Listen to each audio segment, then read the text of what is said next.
think maybe one more person will be here, but we're going to do this. I wrote down what I'm going to say, which I may or may not get through. So, first of all, I think that everybody here knew that she was a Christmas baby.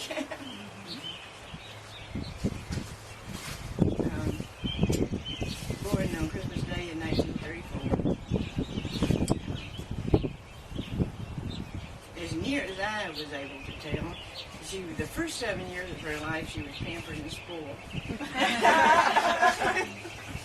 Rotten. And laughed. I was going to say in the last 7 too. Because I talked to, I met her grandmother and her aunts and uncles, and I got the feeling that she did everything she wanted to. And then she lost her mother. And she spent a couple of years with her grandma Yale across country. And Nora can testify that couldn't have been fun for a 7-year-old. Especially with a rather rigid who said jump and jumped. So she spent 2 years with her. And then I think her salvation was probably when her father married Bernice.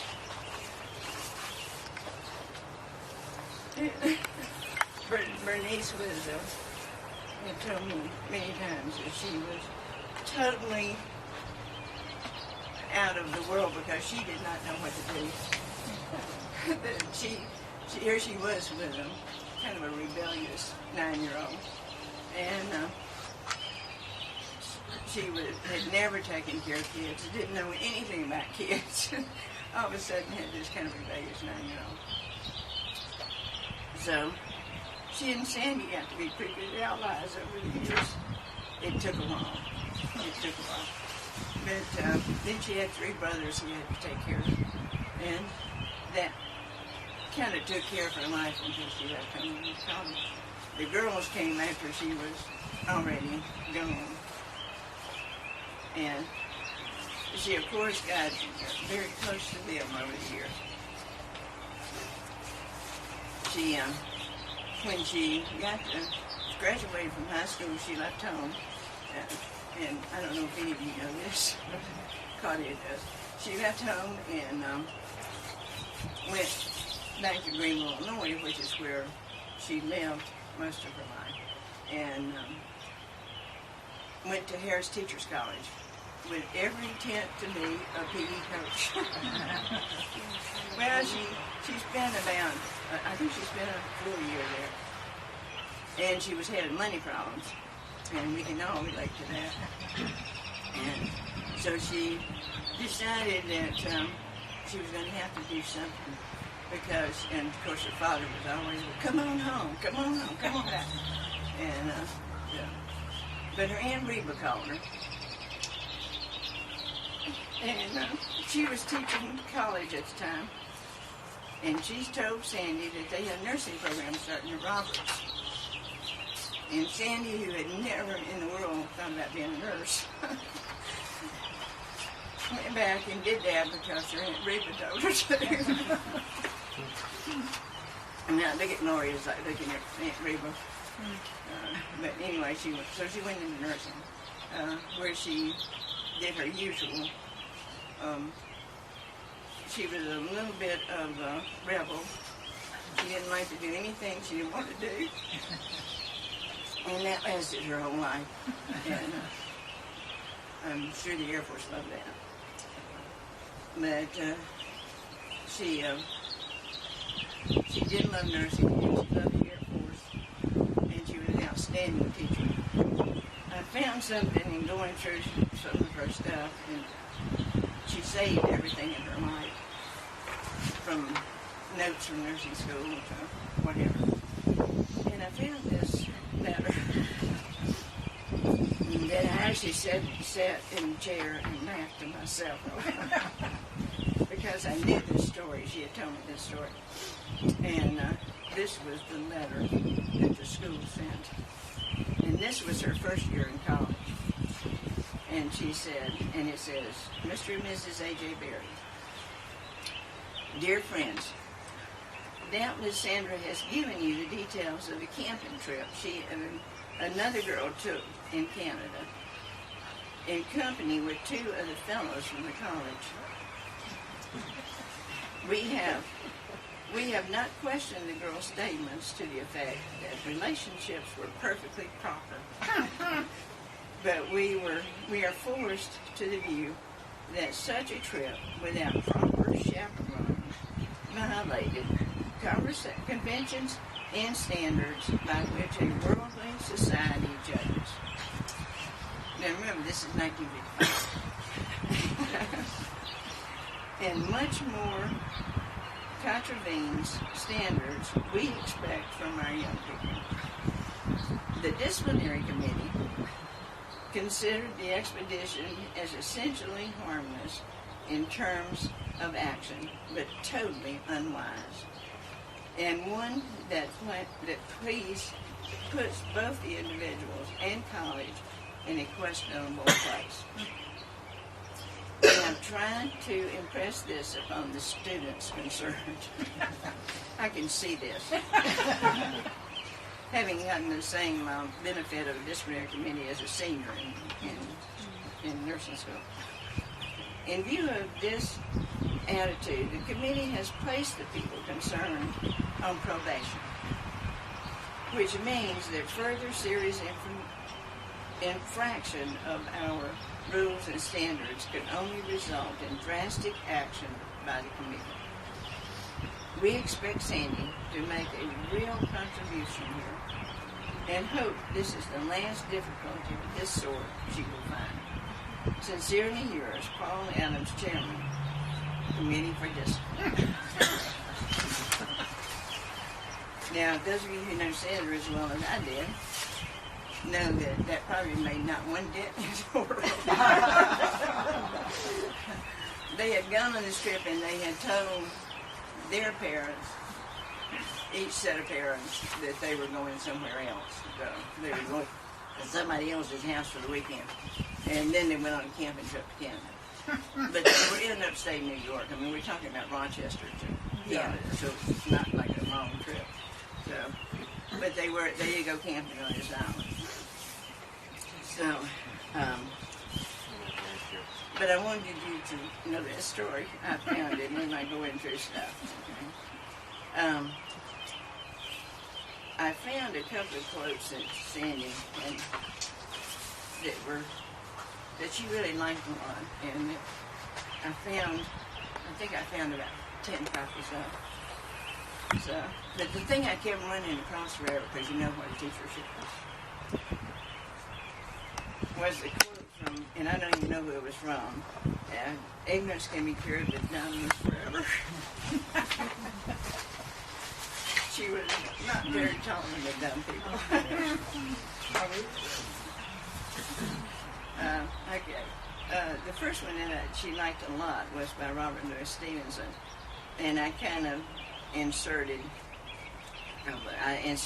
woman in it as well as man, because of course in his day everything was written in man.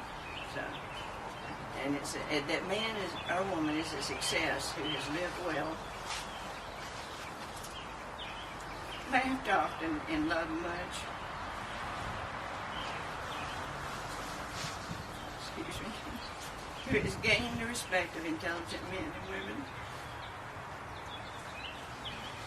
and the love of children.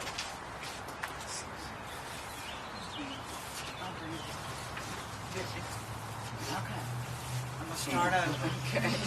That man or woman is a success who has lived well, laughed often, and loved much, who has gained the respect of intelligent men and women and the love of children, who leaves the world better than he or she found it, whether by an improved copy, a perfect poem, or a rescued soul, who never lacked appreciation of earth's beauty or failed to express it, who looked for the best in others and gave the best he or she had. You do the first one. Okay, there's one more quote by George Bernard Shaw. People are always blaming their circumstances for what they are. I don't believe in circumstances.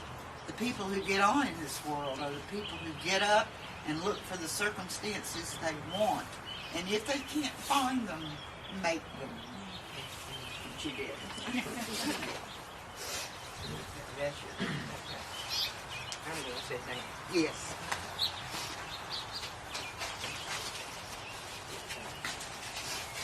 Okay.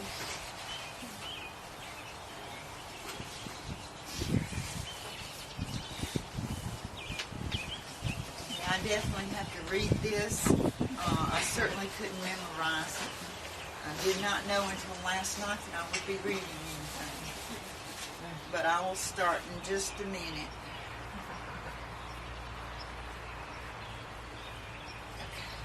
This is one that Cindy loved. When I'm an old woman, I shall wear purple with a red hat or scarf that doesn't go and doesn't suit me. And I shall spend my pension on brandy and summer gloves and satin sandals and say we've no money for butter. I shall sit on the pavement when I'm tired and gobble up samples in shops and press alarm bells and run my stick along the public railings and make up for the sobriety of my youth. I shall go out in my slippers in the rain and pick the flowers in other people's gardens and learn to spit. You can wear terrible shirts and grow more fat and eat 3 pounds of sausages at a go, or only bread and pickle for a week. And hoard pens and pencils and beer mats and things. But now we must have clothes that keep us dry and pay our rent and not swear in the street and set a good example for the children. We must have friends to dinner and read the papers. But maybe I ought to practice a little now so people who know me are not too shocked and surprised when suddenly I'm old and start to wear purple. Would anybody else like to say anything? No? Okay. Deep over the chest. Step.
be seated. On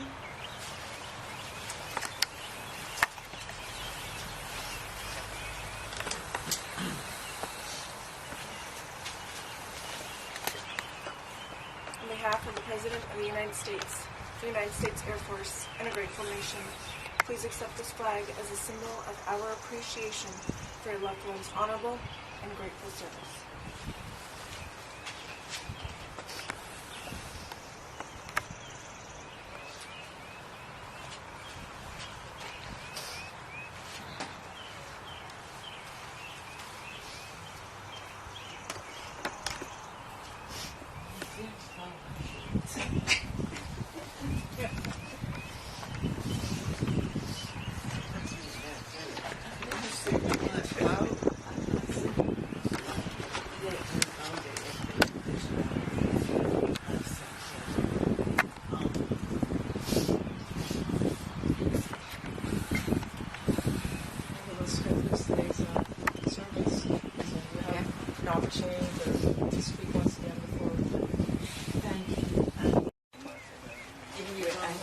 You will call her about it. Yeah. Tell Sandra how to call her. I have Jenny Joseph. Yeah, that's Jenny it. Joseph. Yeah, Or Joseph. Yeah. Bobby didn't have that on there, and I couldn't remember the name.